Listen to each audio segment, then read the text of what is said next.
Բարով ձեզ հարգելի հայրենակիցներ, ես Մարատ Հակոբյանն եմ Կիևից։ Այսօր որոշեցի եթեր կազմակերպել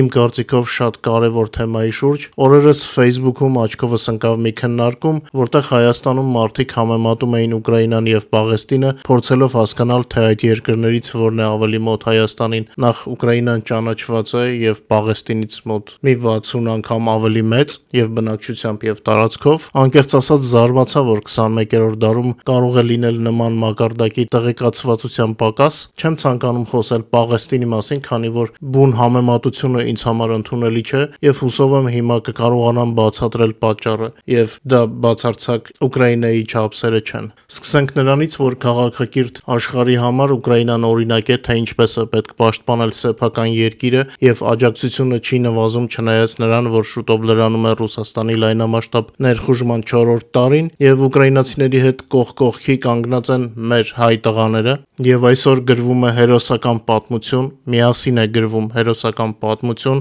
որ կհիշվի դարերով եւ սա պարզապես պաթոս չէ, սա իրականություն է։ Ամեն անգամ չէ, որ միջուկային տերությունը պատերազմ է սկսում եւ չի կարողանում հաղթել զոհի հերոսական պայքարի պատճառով։ Գաղտնիք չէ, որ Ուկրաինան եւ հայերը կապված են ավելի քան 1000 տարի, Ուկրաինայում ապրում է բազմահազարանոց հայկական համայնք, մինչեւ պատերազմը խոսքը կես միլիոնի մասին էր ու դա զուտ հայկական ազգանուններ կրողների մասին է խոսքը, ել չասեմ, որ տարբեր պատճառներով նաև շատ հայեր կրում են ոչ հայկական ազգանուններ եւ պատկերացրեք նրանք պակաս սրտով հայ չեն, քան մենք յան ազգանունով հայերս, ես սա իմ փորձից եմ ասում, որովհետեւ շատ հայկական ցակումով մարդիկ չկրելով հայկական ազգանուն ամեն կերպ աշխատել են օգնել համայնքին։ Հիմա հասկանալի պատճառներով մի փոքր պակասել է համայնքի թիվը, դե պատերազմ է տարհանում փախստականներ, բայց վստահ եմ, որ հենց պատերազմը ավարտվի շատերը կվերադառնան, որովհետեւ դժվար է գտնել մի երկիր, որտեղ մեր մարդիկ կարող են ապրել այնպես, ինչպես Ուկրաինայում։ Չնայած նրան, որ Պուտինյան քարոզչությունը տասնամյակներ շարունակ փորձել է խանգարել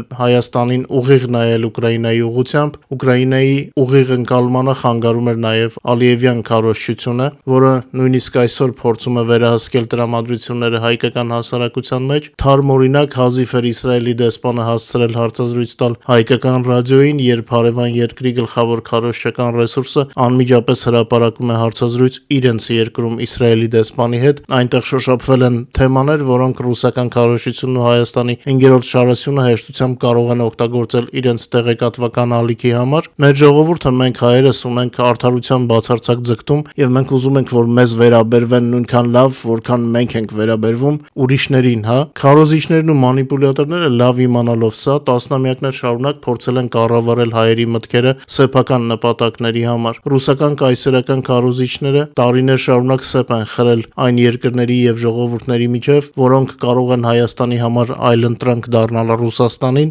Օրինակ Ուկրաինայի եւ Հայաստանի ժողովուրդները շատ նման են, երկուսն էլ ձգտում են ազատության, ժողովրդավարության։ Ուկրաինան ունի տնտեսական մեծ ներուժ, որը կարող է Հայաստանի համար շատ օգտակար լինել։ Հենց այս պատճառով ռուսական քարոզչությունը անվստահություն էր սերմանում, խնդիրներ հորինում Ուկրաինայի եւ Հայաստանի հարաբերություններում։ Եվ սա այն դեպքում, երբ ռուսական բանակը Ղարաբաղում օգնում էր Ադրբեջանին ամբողջական շրջաններ գրավել։ Փոխարենը քարոզիչների բերանին նայոմնիկներն էին, անհատներ ծնունդով Ուկրաինայից, ովքեր եղել են վարձկաններ Արցախի առաջին պատերազմի ժամանակ։ Քարոզիչները ոչ մի խոսք չեն ասել այն մասին, որ Ադրբեջանին օգնած ռուսաստանցիները ոչ մի պատասխանատվություն չկրեցին, մինչդեռ Ուկրաինայում իշխանությունները դատապարտեցին նրանց, ովքեր վարձկան էին։ Այդ վարձկանները բանտ շպրտվեցին։ Իսկ սա նշանակում է, որ Ուկրաինա պետությունը չի խրախուսել իր քաղաքացիներին կռվել Արցախում, իսկ Ռուսաստանը պատասխանատվության չկանչելով Ադրբեջանին օգնողներին ցույց տվեց իր իրական դեմքը։ Այն փաստը, որ Ուկրաինան դատապարտել է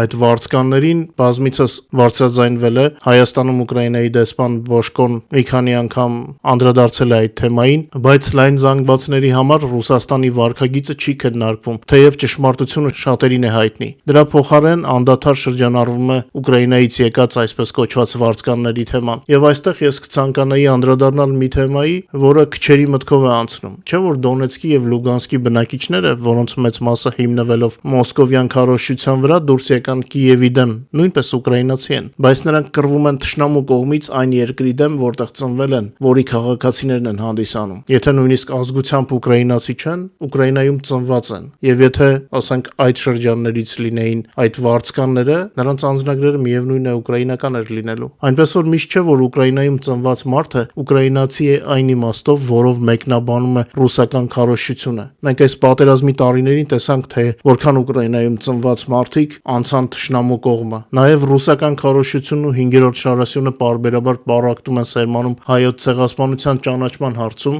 Ես որպես մի մարդ, ով համայնքում երկար տարիներ զբաղվել է այս հարցով, իհարկե ես մենակ չեմ զբաղվել, Ուկրաինայի հայերի միությունում գործում է մի ամբողջ կոմիտե, որի ղեկավարն է մեր ընկեր պատմական գիտությունների տեխնացու Դավիթ Դավթյանը Օդեսայից։ Մենք հաճախ էինք տեղեկացնում, որ Ուկրաինայի այս կամ այն տարածաշրջանը ճանաչել է հայոց ցեղասպանությունը եւ դիմել Կիևին այն պետական մակարդակով ճանաչելու համար։ Ուկրաինայում Օսմանյան կայսրությունում հայոց ցեղասպանության պաշտոնական չճանաչված լինելը կապված է մի շարք քաղաքական հարցերի, ինչպես նաեւ Հայաստանի կողմից ուկրաինացի ժողովրդի հոլոդոմորը չճանաչելու հետ։ Իդեպ մեր պատմաբանները հաստատել են, որ հոլոդոմորի ժամանակ, որն իրականացրել է բոլշևիկյան Ռուսաստանը Ուկրաինայում, զոհվել են նաեւ հայեր։ Այսինքն ճանաչելով հոլոդոմորը պաշտոնական Երևանը հարգանքի տուրք կմատուցեր բոլշևիկյան հանցագործության պատճառով զոհված նաեւ հայերի հիշատակին։ Ինչևէ, միգուցե մի օր հենց այդպես էլ լինի։ Բացի այդ, երկար տարիներ Երևանի եւ Կիևի միջև կանգնած էր Գուամը, որտեղ ընդգրկված էր Ադրբեջանը, բայց ներառված չէր Հայաստանը, թեև Հայաստանին հրավիրում էին, նախագահ Կուչման անձամբ էր այդ նպատակով եկել Երևան, սակայն Կուչմայի այցը Երևան ավարտվեց սկանդալով, թերթերից մեկի հրապարակման պատճառով, ինչն իմ կարծիքով նաև անձնական գործոն մտցրեց երկրների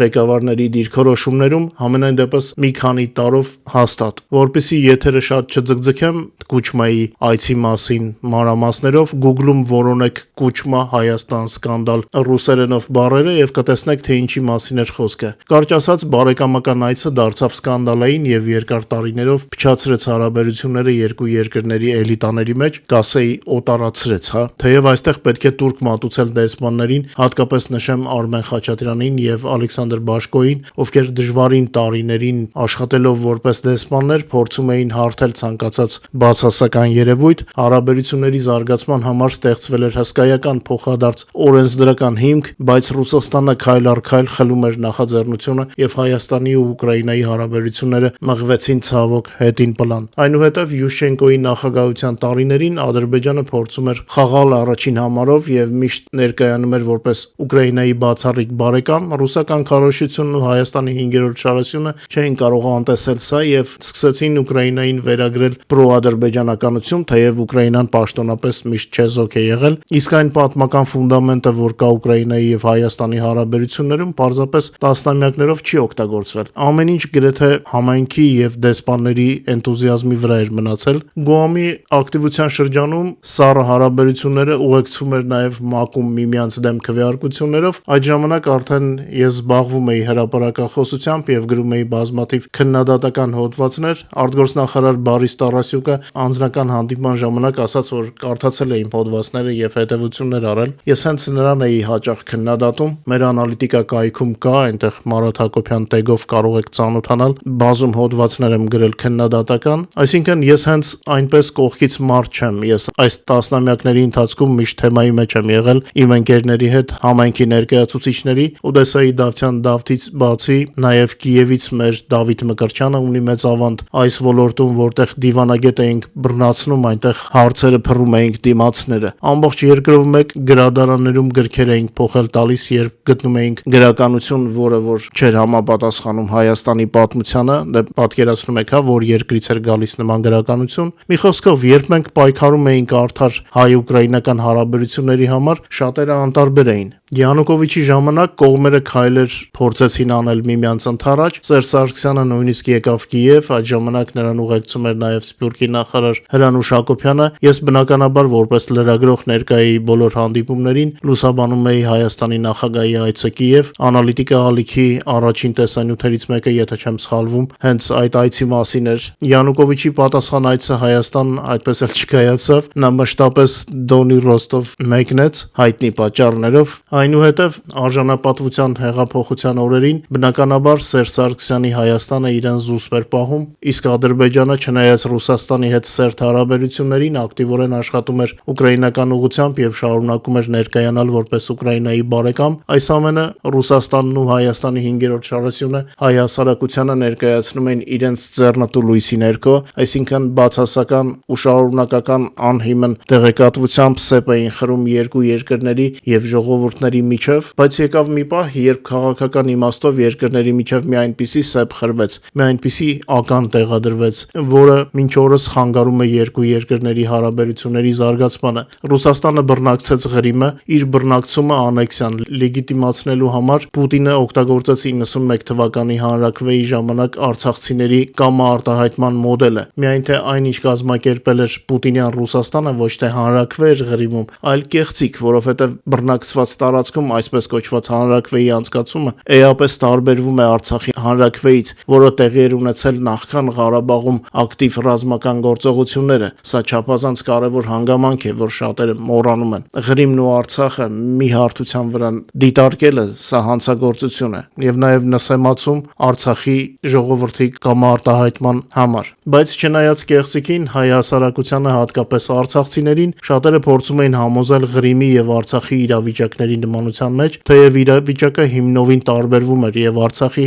համար Ղրիմի հետ համեմատությունը պարզապես վարքաբեկում էր։ Ձեր էկրաններին տեսնում եք ցավալի փաստի արձանագրում, որը Ուկրաինայում, հատկապես Հայաստանի բարեկամների սիրտ էր տրորում։ Իր դիրքերը ամրապնդելու համար Պուտինին պետք էր, որ դաշնակիցները աջակցեն, Հայաստանը աջակցի իր գործողություններին եւ ցավոք դա տեղի ունեցավ Սերժ Սարգսյանի Պուտինին կատարած զանգի ժամանակ։ Ձեր էկրաններին տեսնում եք նորության սկրինշոթը Հայաստանի Հանրապետության նախագահի կայքից եւ ուշադրություն դարձրեք, ներքևում գրված է, որ զանգը կատարվել է հայկական կողմի նախաձեռնությամբ։ Ղրիմի այսպես կոչված հանրաքվեին աջակցելու փաստը ինքնին հսկայական հարված հասցրեց Հայաստանի եւ Ուկրաինայի երկկողմ հարաբերություններին եւ Հայաստանի ընկալմանը ամբողջ աշխարհում։ Թեև Սերժ Սարգսյանի ժամանակվա իշխանությունները իրադարձություններին նման երանգ չէին տալիս եւ այդ ամենը ներկայացնում էին Արցախին աջակցելու լույսի ներքո, բայց ըստ էության իմ կարծիքով հենց Սերժ Սարգսյանի այդ զանգը հիմք դրեց թե Արցախի հանրաքվեի, թե առհասարակ ազգերի ինքնորոշման իրավունքի ապա լեգիտիմացմանը նախկին Խորհրդային Միության տարածքում, որովհետեւ չգիտեմ Սերժ Սարգսյանը իմանալով թե չիմանալով փաստացի նույն նժարին դրեց Արցախում տեղի ունեցած բնօրինակը եւ Պուտինի Ղրիմյան կեղծիքը։ Մնում է միայն կռահել արդյոք Սերժ Սարգսյանը գիտակցում էր իր քայլի ողջ ծանրությունը եւ հետևանքները, չնայած գիտակցում էր թե ոչ, դրանից վիճակը չի թեթևանում, փաստը կատարվել է։ Ես փաստերը ներկայացրեցի եւ դուք տեսաք, որ նույն Սերժ Սարգսյանը Յանուկովիչի ժամանակ նաեւ ուզեցել է Ուկրաինայի հետ հարաբերություններ լավացնել։ Այսինքն ես զուտ փաստերն եմ ֆիքսում, մեկնաբանությունները թողում եմ ձեզ, իսկ փաստերը ցավալի են։ Ես ձեզ հիմա ցույց կտամ վերնագրերը ուկրաինական եւ արտասահմանյան մամուլի եւ միգուցե շատերը հասկանան, թե ինչ է կատարվել 2014 թվականի գարնանը։ Բնականաբար Սերժ Սարգսյանի զանգը, որը ըստ պաշտոնական տեղեկությունների տեղի էր ունեցել հայկական կողմի նախաձեռնությամբ, Հայաստանը ներկայացրեց որպես Պուտինյան ագրեսիային աջակցող երկիր։ Հիշեցնեմ, սա 2014 թվականի մարտին էր, Արցախի երկրորդ պատերազմից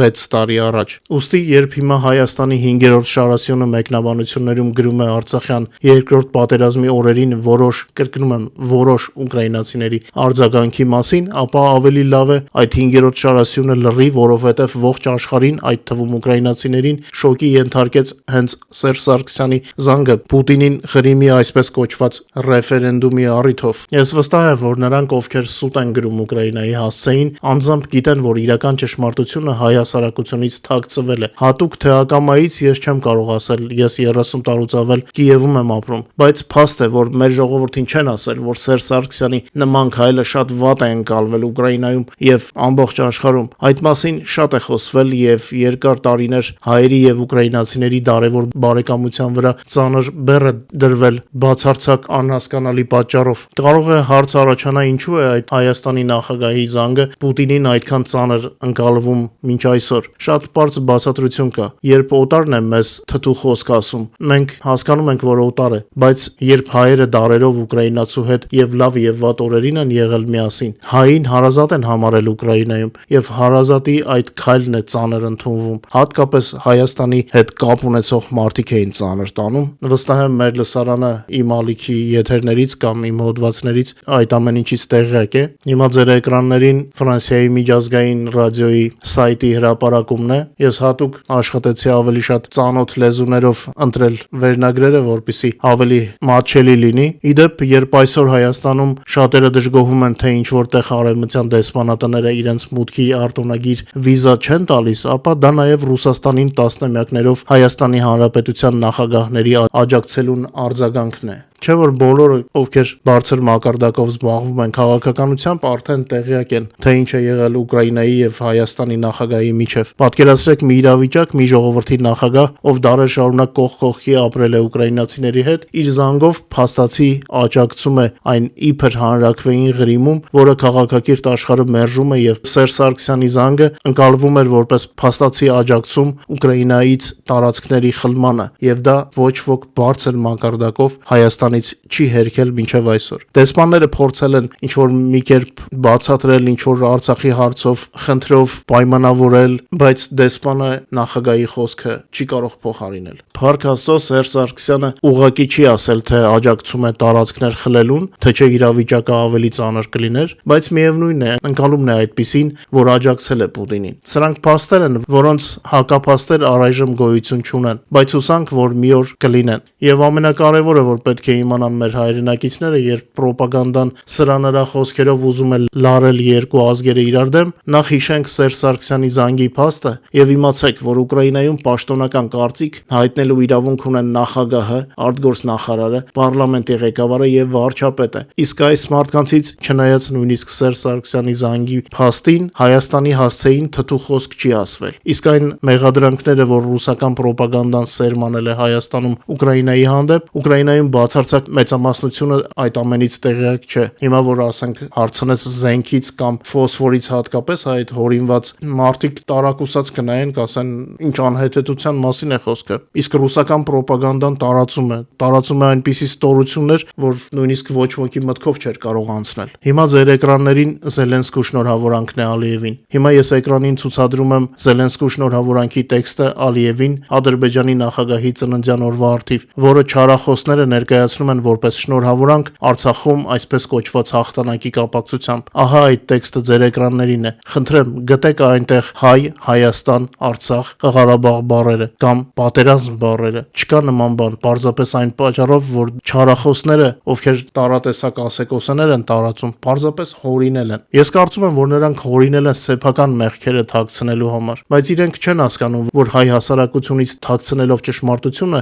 իրենք հանցագործություն են գործում ոչ միայն Ուկրաինայի հանդեպ, այլ նաև հենց հայ հանրության հանդեպ։ Մեր ժողովրդին առանց որևիցե առիթի հակադրում են ողջ քաղաքակիրթ աշխարհին, ոչ միայն դարերով հարազատ ուկրաինացիներին, այլ հենց ողջ քաղաքակիրթ աշխարհին։ Հենց այդ պատճառով, երբ Արցախյան պատերազմի երկրորդ պատերազմի օրերին մենք մեզ վատ էինք զգում, աշխարհը չարձագանքեց այնպես, ինչպես մենք կցանկանայինք, որովհետև Հայաստանը համարվում էր Ռուսաստանի սատելիտը, արբանյակը։ Հասկանում եք, Պուտինն իր խնդիրներն էր լուծում, իսկ տուժեցինք մենք հայերս։ Մեր հայրենակիցները Արցախում հայրենազուրկ եղան միայն այն պատճառով, որ մեր հայրենիքի ղեկավարները ժամանակին սխալ քայլեր են կատարել, եւ այդ սխալ քայլերից աշխարհը Հայաստանը ընկալում էր որպես Ռուսաստանի սատելիտ։ Եվ այն մարդիկ, ովքեր զարմանում էին, թե ինչու Ուկրաինային աշխարհը օգնում է, իսկ Արցախին ոչ, պետք է լավ իմանան պատճառը։ Որքան էլ աշխարհում հայերիս շատ սիրեն, իսկ հայերիս շատ են սիրում աշխարհում, համայնքները իրոք փայլուն պատմություն ունեն դարավոր։ Ռուսաստանի սատելիտ համարելով մեր հայրենիքը չարից թվերում են պատկերացրել մարդիկ Հայաստանը տարբեր մայրցամաքներում։ Եվ սա Հայաստանի տարբեր ժամանակների ղեկավարության աշխատանքի այսպես կոչված արդյունքն է։ Հիմա ձեր էկրաններին մեկ այլ հրապարակում է, որը վկայում է, որ Ուկրաինայում սպասում են Հայաստանի հերկմանը։ Հայաստանի ղեկավարությունը պետք է ուղղակի ասի, որ ճանաչում է Ուկրաինայի տարածքային ամբողջականությունը միջազգայինորեն ճանաչված սահմաններում։ Դա դժվար չէ Ալիևը ամեն զանգի ժամանակ ժամանակ երկու անգամ է ասում։ Այնպես որ երկու երկրների հարաբերությունների զարգացման ճանապարհից ականները հեռացնելու համար Նիկոլ Փաշինյանը պետք է ասի այն կարևոր բառերը, որ Հայաստանը ճանաչում է Ուկրաինայի տարածքային ամբողջականությունը միջազգայինորեն ճանաչված սահմաններում։ Հենց այսպես, ոչ թե Ալմա-Աթայի հռչակագրի հիշատակման համատեքստում կարծես թե Սերժ Սարգսյանի զանգը Պուտինին չի եղել, այլ կոնկրետ եւ հստակ պետք է արտասանել, որ պաշտոնական Երևանը ճանաչում է Ուկրաինայի տարածքային ամբողջականությունը միջազգայինորեն ճանաչված սահմաններում։ Իմջերոց շատերը չգիտեն, երբ Ադրբեջանը անցավ Հայաստանի սահմանը ջերմուկի ուղղությամբ, առաջիններից մեկը, եթե ոչ առաջինը, Ուկրաինայի դեսպանատունը Հայաստանում արձագանքեց,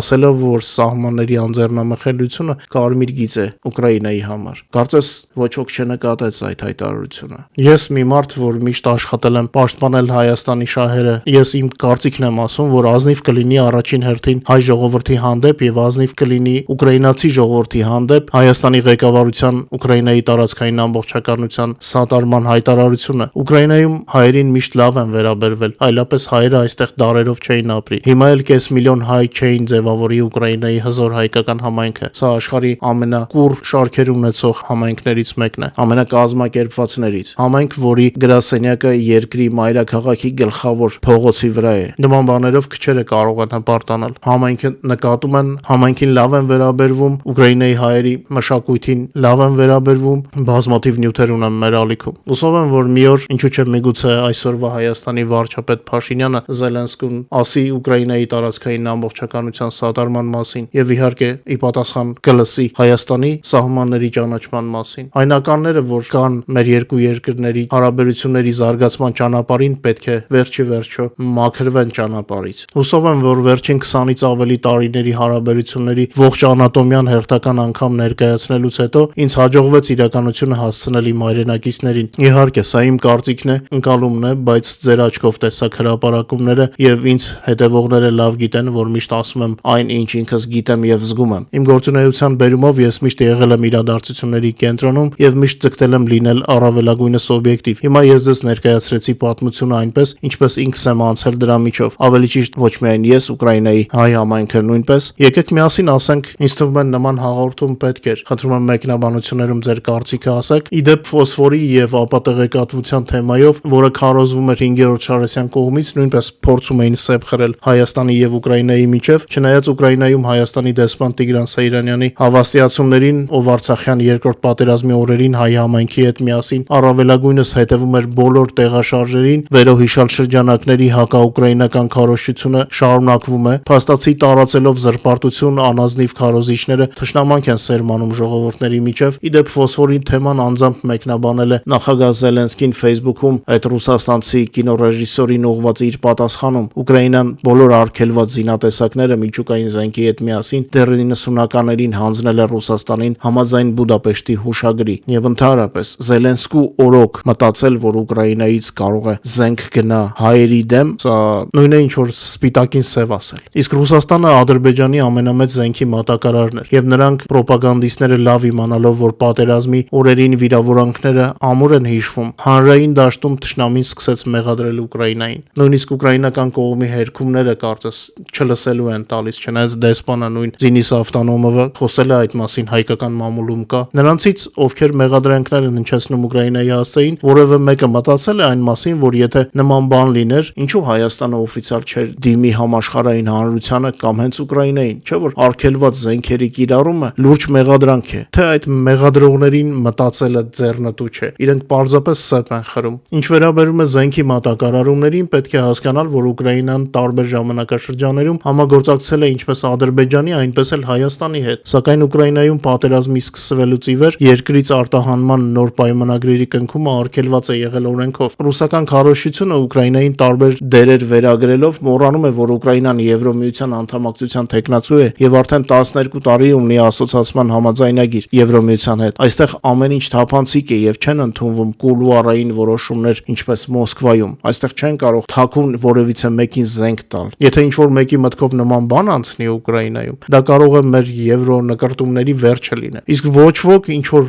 մեկին զենք տալու համար իր երկրի ապագային քար չի գցի, եթե նույնիսկ հայերի հանդեպ անտարբեր լիներ։ Կրկին շեշտեմ նրանց համար, ովքեր անմիջապես չլսեցին։ Արցախյան երկրորդ պատերազմի տարիներին Ուկրաինան Ադրբեջանի զենք չի մատակարարել։ պարզապես այն պատճառով, որ դա արգելված էր նաև օրենքով։ Ուկրաինայում պատերազմն ընթանում է 14 թվականից եւ այդ ժամանակվանից ի վեր զենքի արտահանումը արգելված է։ Իսկ Արցախյան երկրորդ պատերազմը սկսվել է Ուկրաինայի զենքի արտահանման արգելքից 6 տարի անց։ Էլ ոնց ասենք, որ հասկանալի լինի։ Կարծում եմ, որ համոզված պուտինիստները մինչև վերջին օրը իրենց ստերը շարունակելու են, իսկ նրանք, ովքեր Ուկրաինան համեմատում էին Պաղեստինի հետ, կարծում եմ արդեն հասկացան, որ Պաղեստինի հետ հարաբերությունների պատճառով ոչ Արցախի, ոչ էլ Հայաստանի ճակատագիրը չի վճռվել եւ հայերի հանդեպ վերաբերմունք չի փոխվել։ Ուստի ցանկացած համեմատություն իմ կարծիքով անտեղի է բոլոր առումներով։ Երեկվա եթերի տակ, երբ խոսքը գնում էր Ուկրաինային օգնություն տրամադրելու մասին, մեր լսարանից մի կին որոշեց հարցնել, իսկ ինչով էր Ուկրաինան օգնում Հայաստանին Արցախյան երկրորդ պատերազմի օրերին։ Ես իհարկե նորից ասացի, որ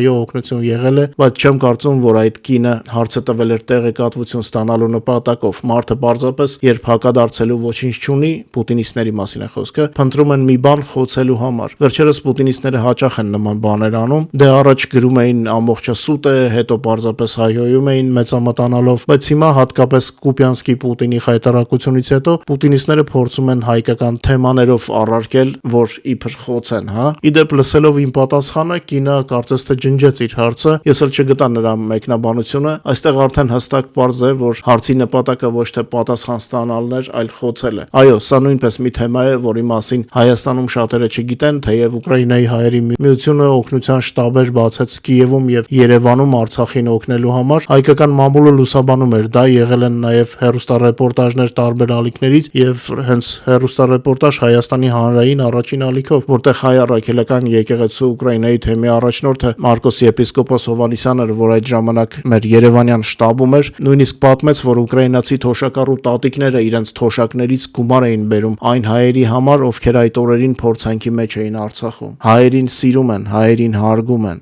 Ուկրաինայում։ Ինձ թվում է հայերին չեն սիրում, չեն հարգում այն մարդիկ, ովքեր Ուկրաինայի ուղղությամբ զրպարտություններ են գրում։ Հայերի միության շտաբի միջոցով Հայաստանին օգնում էին բոլորը, եւ համայնքի ներկայացուցիչները, եւ ուկրաինացիները, եւ հավատացեք, մասշտաբները զգալի էին։ Այս մասին ավելի կոնկրետ կարող են պատմել Ուկրաինայի հայերի միության ներկայացուցիչները։ Ես որպես լրագրող ձեզ փոխանցեցի իմ տեսածն ու զգացածը։ Օգնությունը ի դեպ միայն Արցախյան երկրորդ պատերազմի օրերին չէր։ Ուկրաինայի հայերի միության նախագահ Վիլեն Շատվորյանը նախաձեռնել էր օգնություն Արցախի հայերին նաև 2016 թվականի քառօրյա պատերազմից հետո, եւ այն ընտանիքները, որտեղ եղել էին զոհեր ու վիրավորներ, ֆինանսական օգնություն ստացան Ուկրաինայի հայերի միությունից։ Ի դեպ օգնություն եղավ նաև Արցախյան երկրորդ պատերազմից հետո, երբ 23 թվականին արցախցիները ստիպված էին լքել իրենց տները։ Ուկրաինայի հայերի միությունը, եթե ոչ առաջինը, ապա առաջիներից մեկը նորից շտաբ բացեց Երևանում, հենց այս այգու բազայի վրա, որը ձեր էկրաններին է, որը նույնպես Ուկրաինայի հայերի միության նախագահի նվերն է մեր հարազատ Երևանին, ովքեր չգիտեն, ասան, որ սկեյթ պարկը դա Վիլեն Շատվորյանի նվերն է մեր